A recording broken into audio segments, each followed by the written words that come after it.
மாம்சமான யாவர் மேலோ ஆவியை ஊற்றுவேன் என்றே. மாம்சமான யாவர் மேலோ ஆவியை ஊற்றுவேன் என்றே. முப்பர் வாலிபர் யாவரோ தரிசனம் சொல்வாரே. முப்பர் வாலிபர் யாவரோ தரிசனம் சொல்வாரே. ஒளிந்திடும் வல்லமை உன்னதத்தின் ஒரு விசை கூட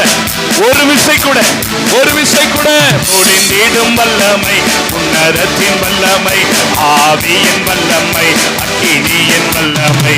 ஒளிந்திடும் வல்லமை உன்னதத்தின் வல்லமை ஆவியின் வல்லமை அக்கினியின் வல்லமை. ஒளிந்திடும் இன்னைக்கு அந்த வல்லமை இன்றைக்கு அந்த